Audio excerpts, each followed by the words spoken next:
Hello, everybody. Welcome to the Summit Bid Podcast. Hello, my name is Toby. I'm Kemper, and we're coming at you finally with some news. Yeah. Some camera, a new camera actually coming out.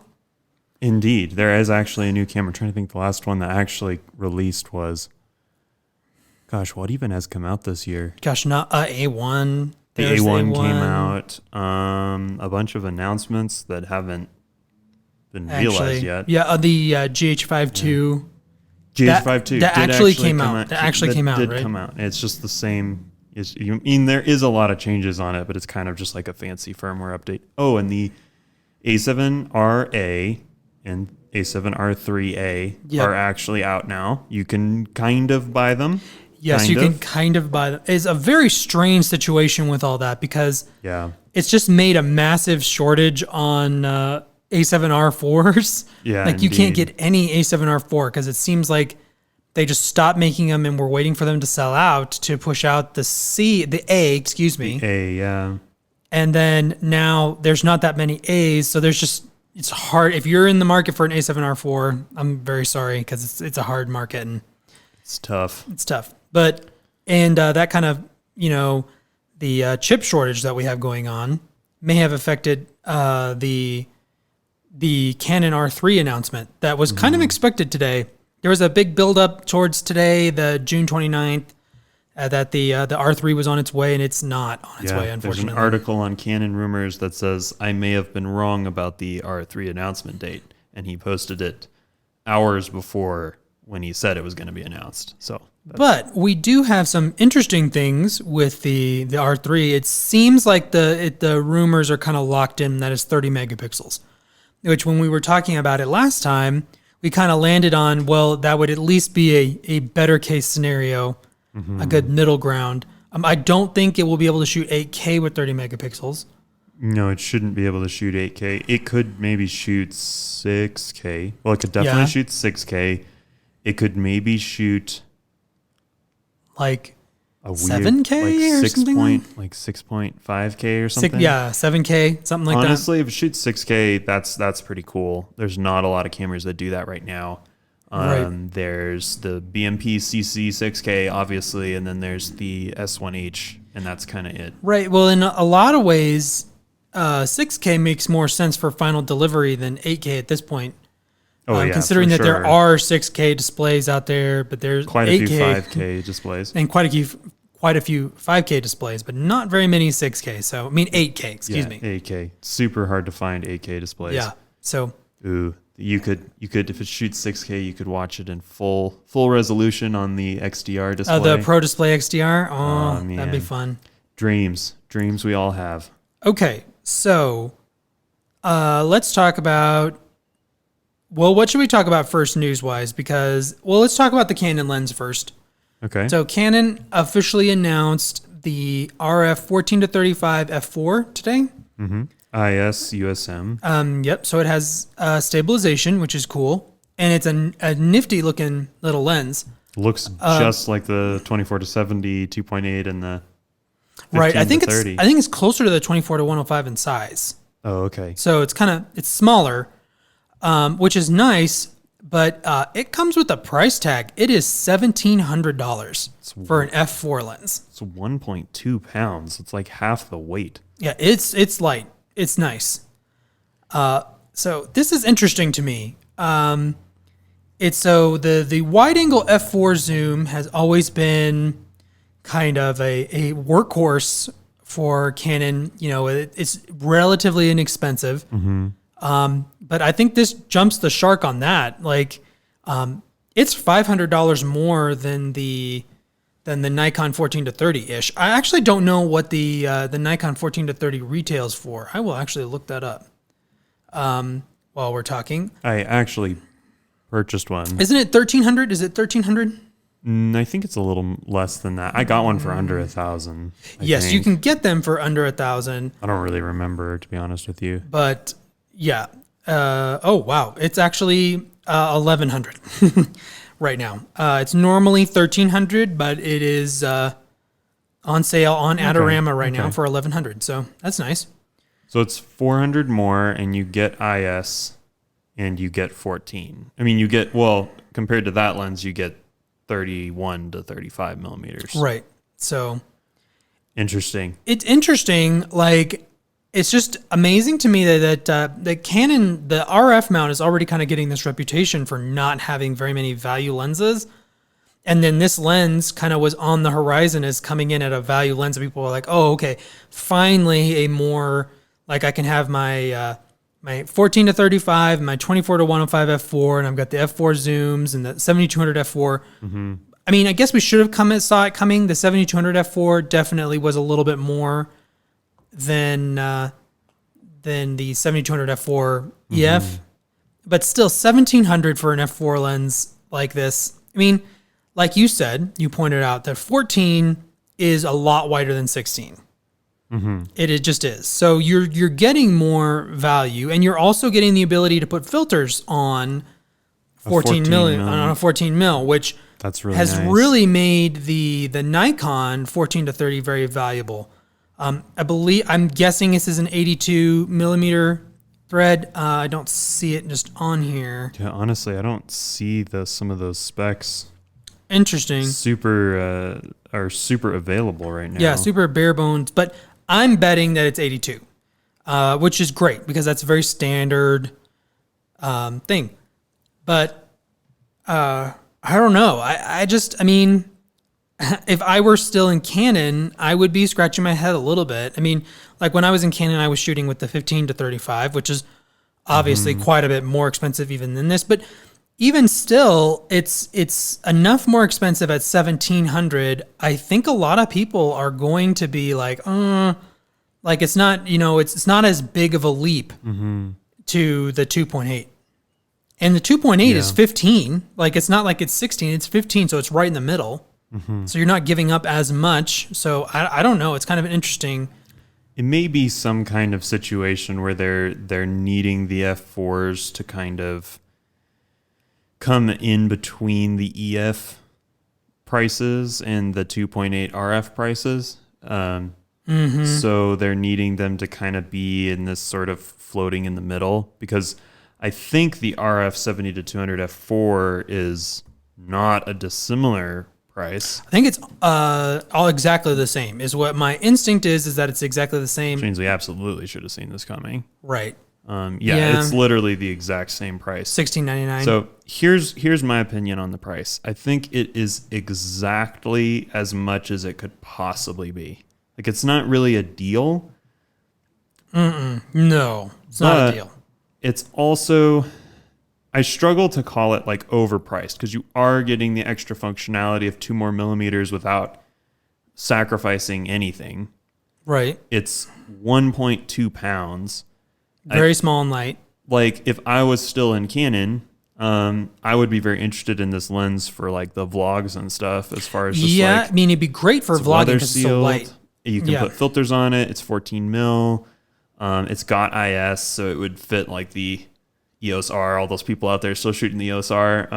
You've got like a 28 mil in 4K. Probably a little bit closer to like a 25 mil once you factor in that's not quite 2x. So, I feel like it's one of those lenses where it's like, if you're really just trying to put together the cheapest kit, you're gonna buy the EF mount one. Yeah. And it's interesting to me that Canon seems to be leaning harder on their EF lineup than Nikon is leaning on their F mount lineup, which makes a lot of sense in some ways because the F mount was way more out of date when Nikon switched. But the actual image quality and stuff is quite a bit better still on the RF lenses. I think that when the Canon and Nikon, because they announced them so close together, their new mounts, just within a month, I think. And I think a lot of people expected them to lean harder on the adapted lenses than either of them have. Nikon has all but, like, they're discontinuing lenses left and right. Like, they don't make a huge deal about the adapter anymore. Like, they seem kind of bent on moving into the Z. And I think Canon still has 1 foot more strongly planted in the EF mount. I mean, Canon just has more people using the EF mount. Like they just do. You know, they have one pro cinema line camera that's not EF mount right now. Almost all. Well, I guess it's 2 now. They do the C500 with an RF mount option, but like I think Canon, just because it's so much bigger, such a bigger company, so many more people use it than Nikon. Like Canon's kind of stuck being a little more supportive and keeping them in the loop, and that's Canon. Canon always thinks about cannibalizing their own stuff. Yeah, they're very careful with that. And I think that Canon's maybe looking at the 14 to 35 they're releasing right now, and they're like, well, this lens is going to be on people's cameras for the next 10 years. Oh, yeah, or longer. You'll be able to get it for $1,000 in a couple of years probably. And by then, you know, you think 3 to 5 years down the line, when it is $1,000, then maybe their DSLR lenses will be getting really out of date where not that many people care or want them. If you'd asked me yesterday, I would have said that they would have price matched the 14 to 30 by Nikon. I would have said 1,300, maybe 14. The jump up to 17, for some reason, just in my head, just it feels like a jump. It's a jump. So anyway, and we don't know when it's actually going to be in people's hands. It's pre-order right now. I think, well, like, again, we talked about the chip shortage. Like, anything could take any amount of time at this point. Well, let us know in the comment section down below, like, would you buy this lens? Yeah. What do you think about the price? Because I think that it's kind of, like I said, it is the most expensive it could possibly be. I think they found that number without it being completely ridiculous, because it does have features that does it have $400 worth of features that the Nikon doesn't have? Right. I don't know if it has that much money worth of features, but it does have 5 more millimeters, and it does have IS. It has both of those. Right. Those things. The 5 millimeters is at the wrong end. The difference between 30 and 35 is just not going to be as significant as, you know. Well, no, but I guess it is still a difference. Right. And it is really light for the size. Like, I saw a video of somebody holding it, and it looks pretty large, and it's just a pound. That's pretty epic. It's the same weight as the 85 f2, so it's the same weight as like an 85 prime, and you get a 14 to 35. Here's what I'm interested in. Now, obviously, this lens has IS. How much did you say it weighed again? Do you have the exact? 1.2 pounds. Oh, yeah, so 1.2 pounds. I'm just curious what the Nikon 14 to 24 weighs, because I've used that lens, and it feels extremely light for the size too. And I want to say it's like 1.5 pounds, so very close. So they're definitely being able to lighten up these lenses like crazy, especially the wide angle ones. It seems like they're definitely the R&D right now is going into more sophisticated wide angle technology. So, but I did have one thought, and I'm like, if you are future casting the industry, I'm getting the weight. It's 23 ounces. So, yeah, it's a little more. I don't know why they will have it even on the same website. It's 1.43 pounds. Okay, so 1.437 pounds. Still, I mean, wow, it's close enough. Okay, get back on what I was trying to say. So, do you think the squeeze is on 2.8? See, what I'm starting to wonder is Canon future casting a little bit and saying like, hey, ISO is getting really good. And so f4 is certainly more feasible for a lot of applications that it just wasn't in the past. Like, you could shoot a wedding with f4 now where you'd want 2.8 in the past. Now, you're not getting as much depth of field, but the truth is... that's always the issue. Well, but here's the thing is that you're not getting as much depth of field at 2.8 as you used to either in comparison to these wide angle these wide aperture primes now. Because we're talking about 1.2 and 1.4s just all over the place. Well, and they're so sharp now. And they're so sharp. Ridiculous. So is Canon is the market for 2.8 lenses shrinking? And I think, well, I mean, it's hard to guess, but I'm wondering if it is. Or are they trying to get people just to buy the 2.8? Like that's something that came to my mind immediately. Like, are they pricing the 14 to 35 kind of nudging people into the 15 to 35? Because it makes the argument a lot harder not to jump for the 15 to 35. It really does. When it has IS as well. So you're not getting that advantage. Right. And it also is like, what is it? It's a chunk more, but you can get it for 2,000. Yeah, you can get them for 2,000. So, you can get them for a little under if you're willing to go slightly used. My guess is that there's 15 to 35s, not right now, not with the way that the market is right now. But a year ago, I think I bought mine for a little under 2. I think it was like 1,900. I am going to go out on a limb and say that they're not available for 1,900 right now. Like it's just not going to happen with the shortage. Yeah, I'm seeing $21.99 and $22.99, and so quite a bit more than that. Yeah. But yeah, anyway. But still, you're right. But maybe they're just trying to figure it out. But I could see, okay, so if you're a wedding photographer now, you could use 2.8s. You're going to want 2.8s in your bag, but I don't know that you're going to be able to lean on them as much with the bokeh and the wide angle. I mean, excuse me, I keep saying wide angle, wide aperture primes. Like, to me, now, where it used to be, if you were a wedding photographer, you'd buy a 24-70, right? And right now, I'd say get a 50 too. Similar price, and you will do a lot better with it as a wedding lens. And I just wonder if Canon's like, you know what? The 2.8 market is shrinking a little bit, and video f4 is in a lot of ways more useful for video.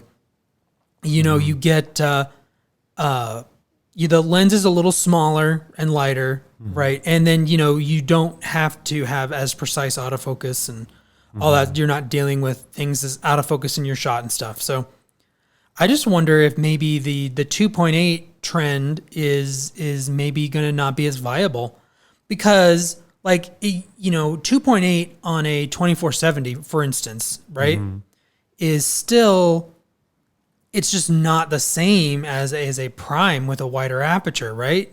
Or even the f2, the 28 to 70 f2 on Canon RF mount. Even that is just a notch more, impressive, the shots, the look. And certainly I think that to differentiate from some of the more smartphone photography and stuff, I think we're going to see wider apertures and stuff like that.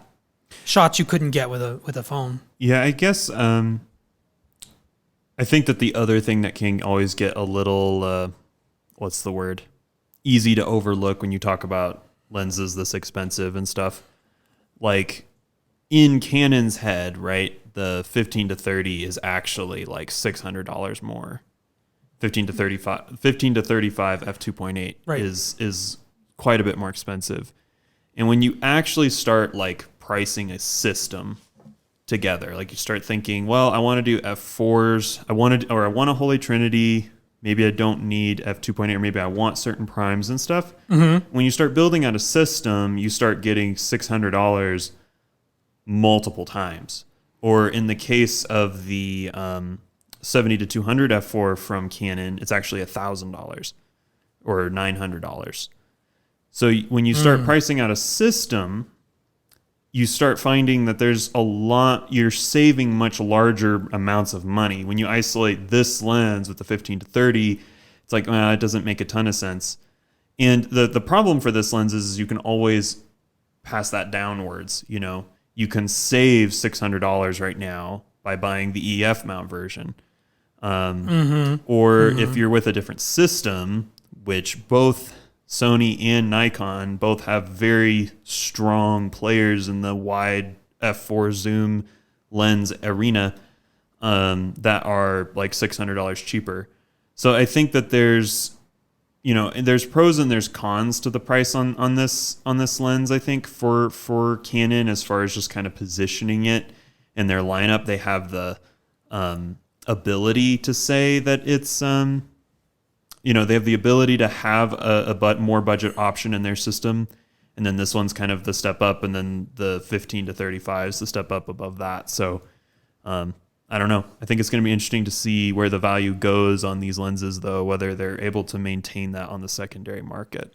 Right. And fair point, the Sony 12 to 24 f4 is $1,700, almost $1,800, but it's 12. Well, and 12 is just a huge difference between 14. Huge difference. It does have a bulbous front element, though. No filters. Right, no filters. So, I mean, I guess, if you're making that argument, but again, I'm seeing them on Adorama used for $1,459. So, like, you can get them for less. I mean, I definitely hear what you're saying about buying the system. I don't think it's that common for people to just buy the system. I think they add pieces over time generally. But you are right that like if you're buying into the RF system, give a little, take a little. I mean, if it's just even if it is in a vacuum, $500 is a lot of money for equipment. Like that's a 35. I think it's a 35-1.8. The Canon 35 mil. But so is 700 to jump from the 16 to 35. And like, if I was a Canon shooter trying to, like, if I was a enthusiast landscape Canon shooter trying to get a wide angle lens, I would be like, gosh, just give me 16 to 35 and take $700 off. Mm-hmm. Like, that's what I would be. But it's there. Like, you can buy that lens. Right, but the EF lenses are not as good as the RF lenses. I mean, the 16 to 35 is not known particularly for being awful, and I guess I'm sure it's good. Something. I'm sure it's good, but yeah, you're gonna trade something for saving that much money in the end, I guess. Right. I just think that there's a decent amount of people who would say the 2 millimeters would be what they would trade, but I don't know. Maybe I'm wrong. All right, we should probably move on to Nikon now. All right, so Nikon has announced 3 items. The silver 16 to 50 kit lens, and then a Nikon Z 28mm f2.8 lens with some vintage styling. Right. And then the main event, which is their new camera, the Nikon ZFC. Which is designed off of the old Nikon FC, right? Was it the FC? Is that what it's called? I'm not 100% sure, but of course they're old. Everything was F. So right. I think that's kind of what they're going for, like the ZF, and then the C may be compact. It may, like, who knows what it stands for exactly. But it is in my opinion, very nice looking camera. I think it's the best vintage. At the very least, it's the best vintage looking camera, because obviously other camera companies have tried to do this, including Nikon before, right? With the DF. Yeah, ill-advised DF, yes. And of course, Fuji's whole business model is centered around these vintage cameras. And, we don't have one in our hands right now, but just the way that the leather looks, the leather wrapping, the way that the just the metal looks on top. Which it is metal. It's not plastic made to look like metal. Mm-hmm. It's actual metal, which is that to me is really cool. Mm-hmm. It's a magnesium alloy. Yeah, this is a very interesting move by Nikon, which I think very much plays into where I think Nikon is going as a company. I think it's a very smart, clever move on their part, because for one, this is the first time that Fuji has really seen something come into the market that's going to take a chunk of their market share. It will be interesting to see how Fuji responds to this, because to have Nikon come in and release something that's very close to an XT4. Like, it's not being talked about how close it is. It doesn't have all of the video features that an XT4 has, but it has a lot going for it that an XT4 doesn't have. Like, huge, a growing full frame lens support. It doesn't have the APS-C specific lenses that Fuji has, obviously. It's just got the zooms at this point. Right. So, but which brings up another interesting point we'll talk about in a minute, I'm sure, about the 28 mil, but right. Which is, it's interesting that they're selling this as a kit with the new 28-28 and the 16 to 50. And I think it's interesting they're doing that because old film cameras used to be, the kit used to be a 35 millimeter film camera and a 50. That was the kit. A 50 millimeter was the kit lens, and then that 28 is like between a 40 and a 50, very close to a 50. So they're really going for that true vintage feel for people buying the camera. It has the flip screen, which kind of flips. Has kind of a leather looking back. I don't know what the texture is on it actually in person, although one short video that I watched says it's very similarly textured to like a film camera. So it's, very keyed in to offering you that vintage experience, while at the same time, basically being a Z50 with the correct kind of flip screen. Yeah, they fixed the flip screen, which is very important because the Z50 flipped down. If anything, they just kind of honed the Z50 into a much nicer camera. Of course, the Z50, you can get it for quite a bit cheaper than the FC right now. Yes, you can. I have a feeling there's going to be a lot of FCs out there, though. I think I would be surprised if Nikon didn't have a winner on its hands because it really does play, and I think I've talked some on this podcast before where what I think Nikon's long-term business strategy is, which I think is very, it's smart, I think. I mean, it's definitely in a lot of ways the riskiest, but I think they're really targeting enthusiasts and professionals with their cameras.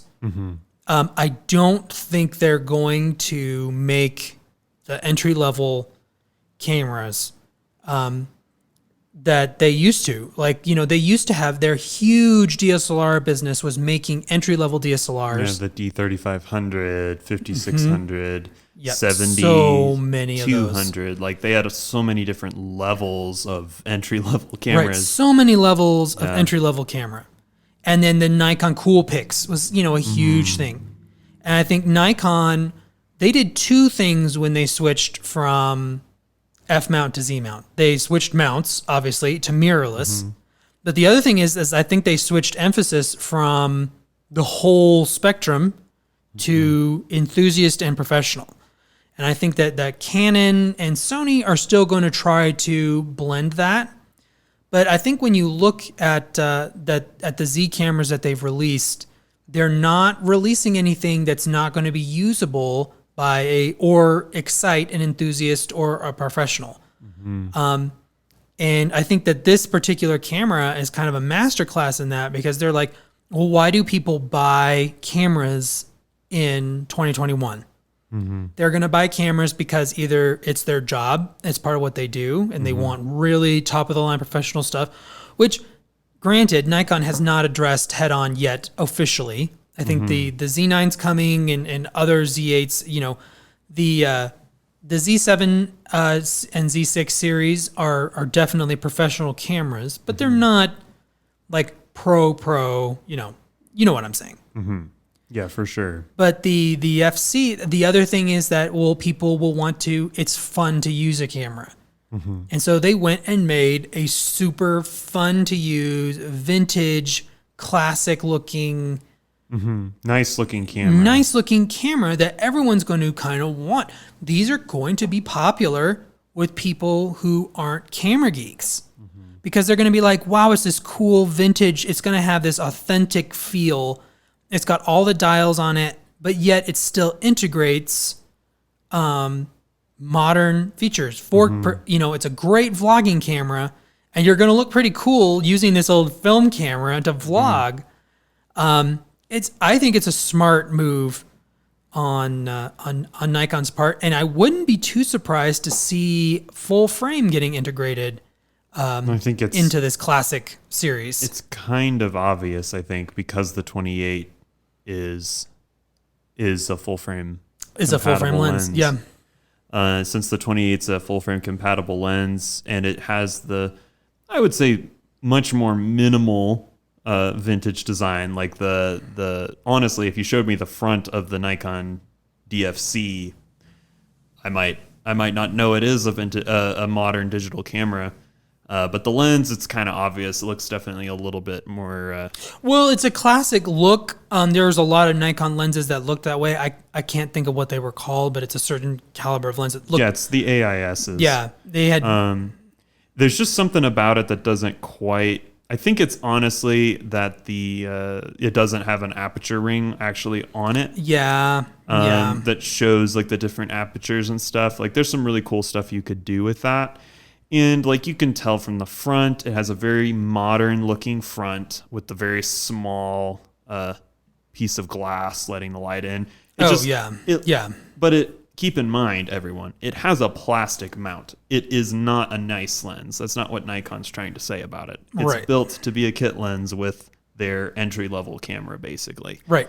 But since it's full frame, and I believe we can confirm that it is full frame. Yes.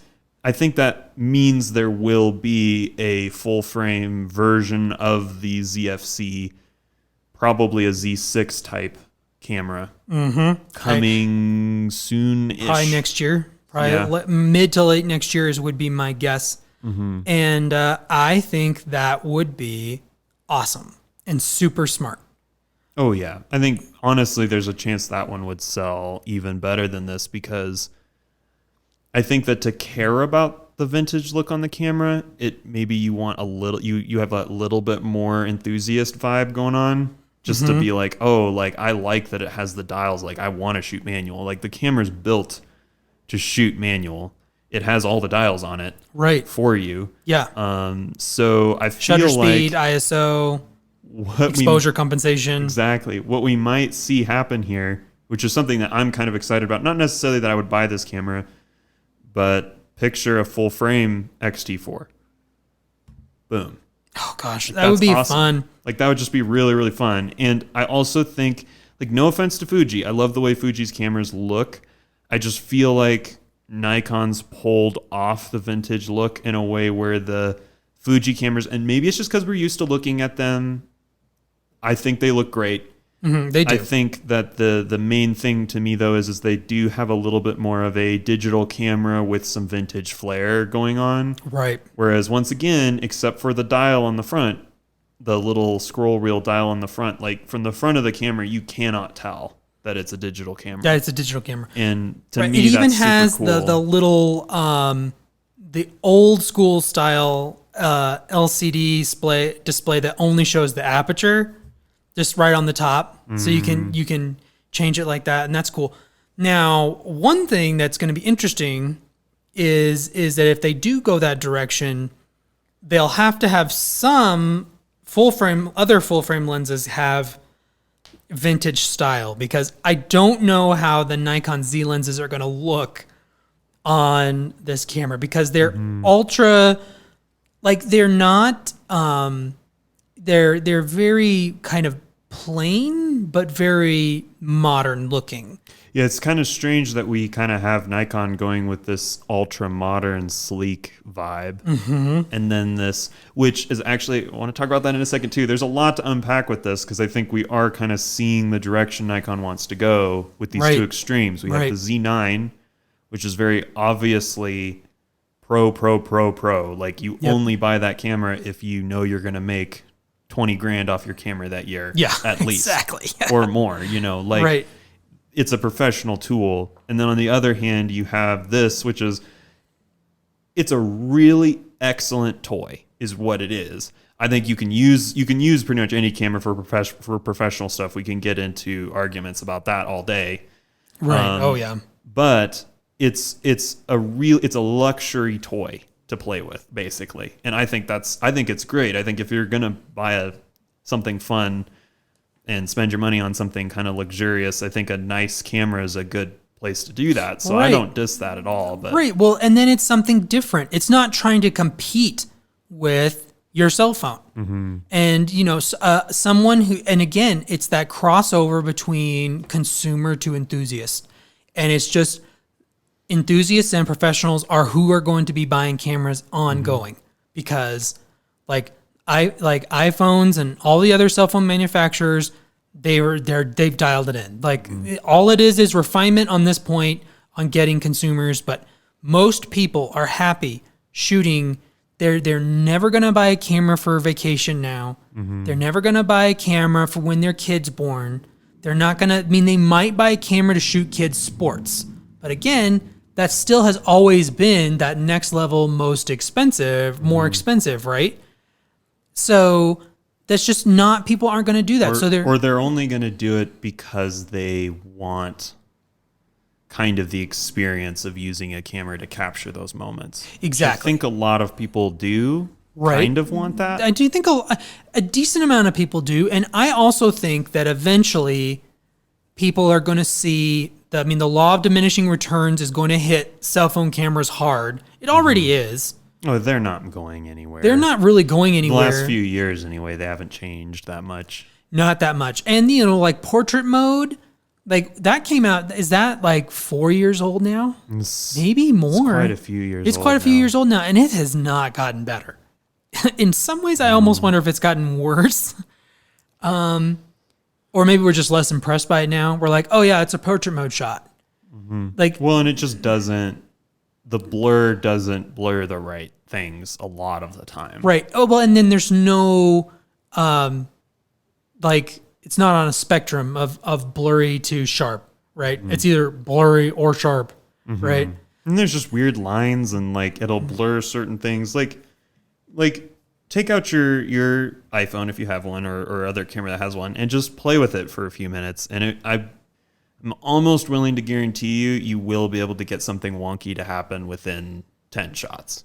Oh yeah, with a portrait mode? With portrait mode on anything. Honestly, I think it's pretty likely in 2 shots, but I'm not willing to promise that. Because it does work sometimes and it's like, oh wow, that's really cool. And then you point it at something else and for some reason there's a chunk of their arm that's blurry and the rest of their arm shot. It can be super weird. So or weird. If they're wearing a shirt with a face on it, have you seen that? If you're wearing a shirt with a face on it, will randomly the face will be sharp on the shirt and anyway. Yes, so to kind of loop back around to what I was going to say about kind of that modern thing, something that if you had told me that Nikon was going to do this, I would have been like, oh no, that's going to be so dumb looking. Right. This camera comes in a bunch of colors. That's right. I had forgotten about that. Yes. So this camera comes in, let me see if I can get this right with all the different colors that it comes in. So it comes in white. Now, what changes when the color changes? I think this is actually cool too. There's no black silver version of the camera. So the metal part's always the silver. Chrome vibe. So it's just the leather that changes color. And they have white, I believe, pink.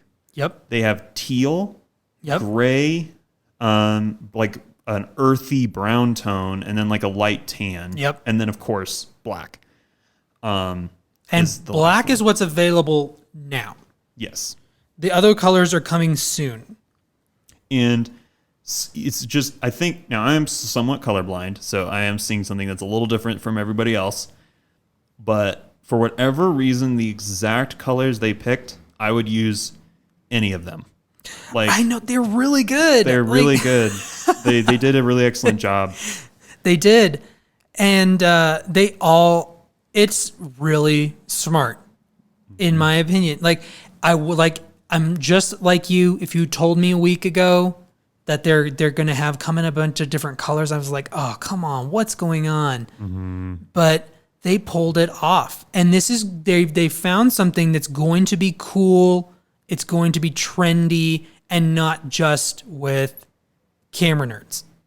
Like people will see these and be interested in buying them who maybe wouldn't be as interested in buying a camera because what they're selling here is the experience, which is not like, there's the experience of shooting pictures with your cell phone is horrible in a lot of ways. Oh yeah. Like, I mean, in my opinion anyway. Like the pressing the button on the touchscreen and like, sure, you get a good big preview of it and that's great. Like that's nice. But, it's designed to be a phone, and a mini tablet. Anymore, they're mini tablets more than their phones.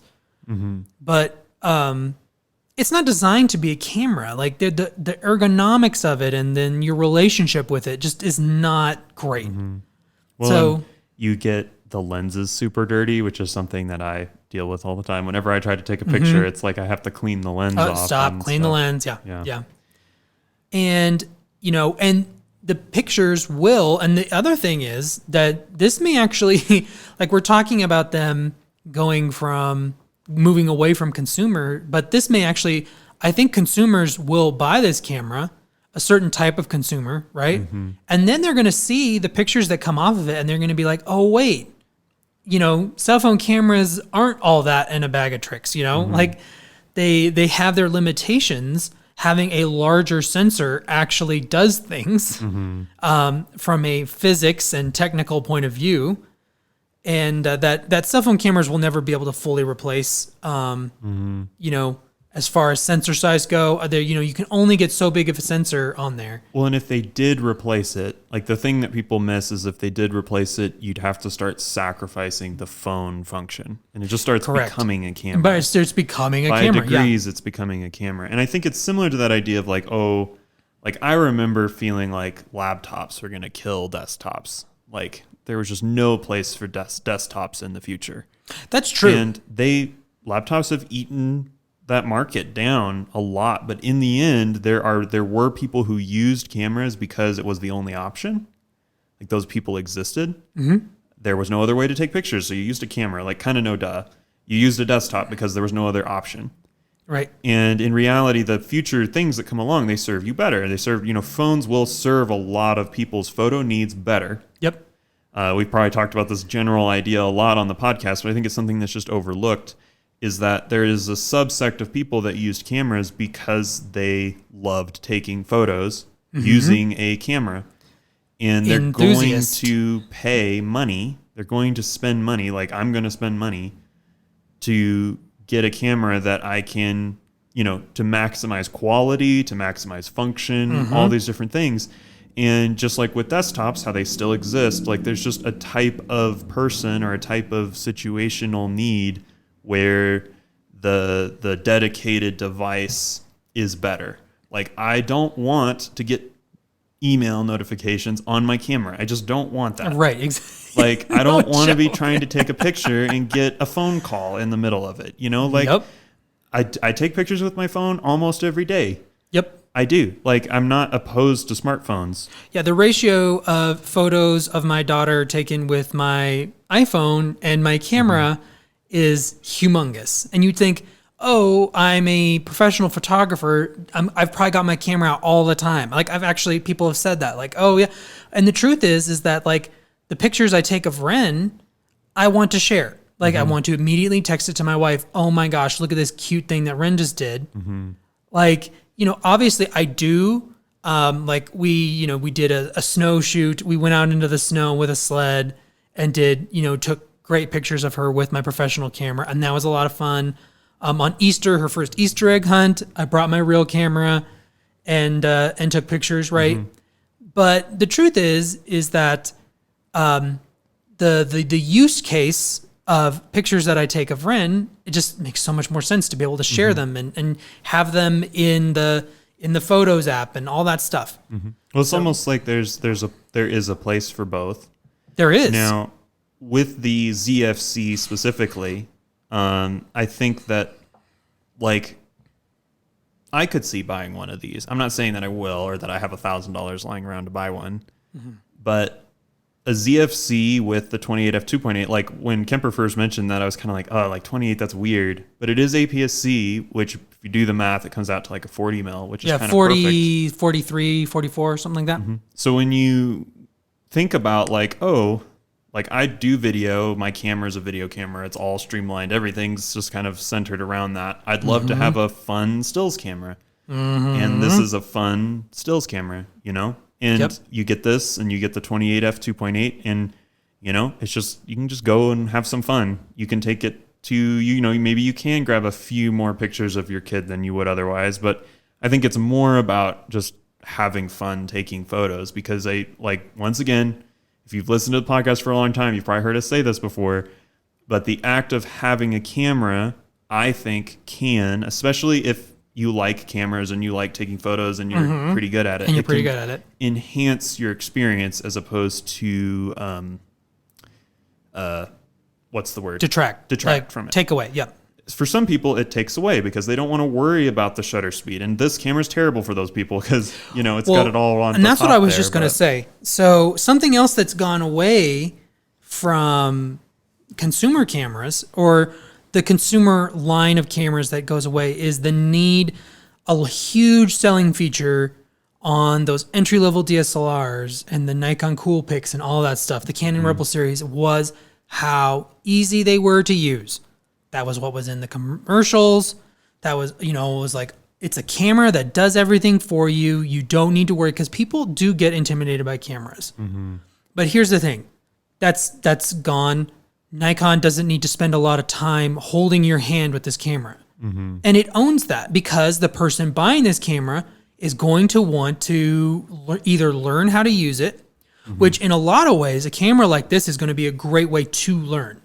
Having dials on it that are separate out the exposure triangle, right? It's going to make so much more sense to explain the exposure triangle to somebody when you're like, this dial does this, and then you move it around. You're not just pointing at, like, if you're not just pointing at numbers on a screen. Exactly. You're able to say, oh, then this dial's going to change this on the camera. Right. And then it's really easy, you know, a month later after the person's been using that exposure method to be like, oh, when I buy the Z6 II or whatever, upgrade to it. Oh, there it is. It is. It's in the camera, but it's all in the camera, which for a professional, like as a professional photographer, it would drive me bonkers crazy to have to change the dials. And I'm sure you can, in the settings, change it where you're doing that. But like, you know, I do it without thinking the way that a modern professional camera is designed.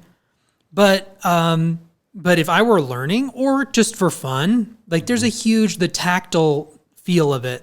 Well, and the camera still has standard dials. That's something that I think is fun about both Fuji and this camera is they still have the basic front and rear dials. Yep. So you can use it. You can essentially treat the top dials as an aesthetic if you really wanted to. Right. I don't really know why you wouldn't just buy the Z50 at that point. But I mean, I get it. They look cool. By the way, which color would you get? Actually, here, let me look at them again because I want to say this, but while Kemper's looking, instinctually, I mean, I like the way the black looks. It's got kind of the Darth Vader, but I actually think that I'd probably go with that light brown or the white. I would go with the teal because it's my favorite color. Yeah, that makes a lot of sense. Or the dark brown. Those would be my go-tos. Yeah. My least I think favorite, I might do the white. My least favorite is the gray. Yeah, the gray is, although they have kind of a staged product picture with the gray, and it actually looks really cool in use. Yeah, see, that's kind of what, like, there's a part of me that just kind of wants to, like, see the camera in person, because I feel like we're hard serving how cool it looks, and I would just be really curious to see, what does this thing really look like in person? Does it really shine like it does in the pictures? That's something that's interesting. I'm going to have a hard time not having this camera wander into my kit at some point, because it actually does. I had a Z50 that, like, it just wasn't being useful enough. I sold it because it just wasn't being useful enough. But with the flip out screen like this, I don't know. I could definitely, like, as a video camera, and that's the other thing is that it does video very well.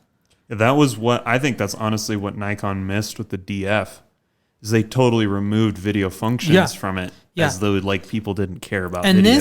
This is still 100% as key. They didn't take away any major video features. It even has like they added a record button on the top. Like they're just not they're not taking that away from you to be able to have it be a really good video camera. I even love that the modes is a switch, not a dial.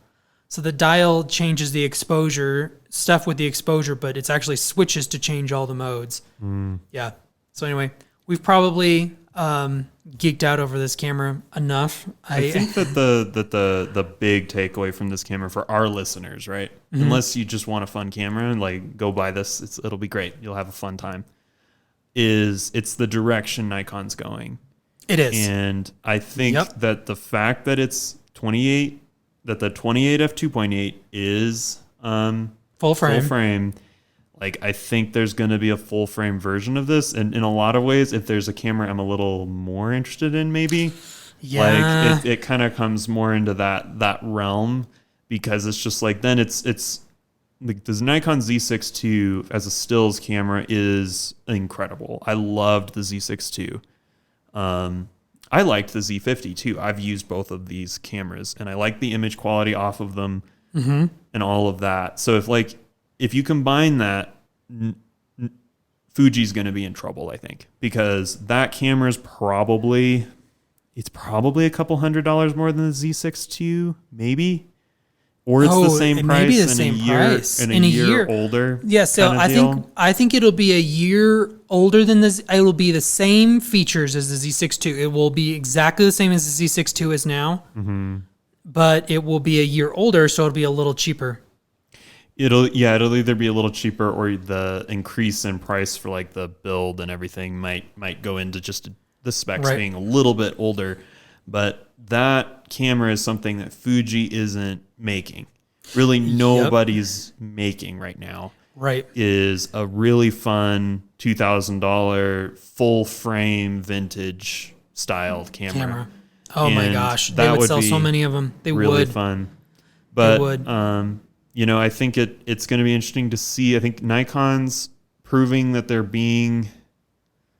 trying things out. We're going to have to kind of see where they land, but they definitely do have a very modern styled lens lineup. Yes. And camera bodies, like the Z9's very modern, slick looking. So it's kind of hard to know like exactly how all of that's going to go together. But I think that Nikon kind of knows this can only be an add-on. If they want to compete, they need to provide pro cameras. That's right. Well, and it's only smart to like Nikon's smaller than Canon and Sony. They're not as big of a dog. They're more, the company size is closer to Fuji. So in other ways, they should be competing with Fuji. And I think that Nikon does not want to give up their professional thing. They very much, it's a point of pride that like NASA shoots with Nikon cameras, right? It's a point of pride that like some of the most famous professional photos ever taken were taken with Nikons. It's a big deal to them. And I think that they want to be professional, and they're like, we're a small enough company, they're not going to be able to do the infrastructure to have all the consumer stuff that's not selling, right? And they may not have all the infrastructure to do a professional video body and a professional high-level stills body and be at the absolute cutting edge of all of these different arenas. And I think that if you shoot Nikon, you're going to have to accept that probably Canon and Sony are going to have an edge most of the time. Yep. Maybe you save some money because that's what's happening right now. You're not paying $3,900 or $3,500 for the Z7 II. Right. And you're getting a very capable camera.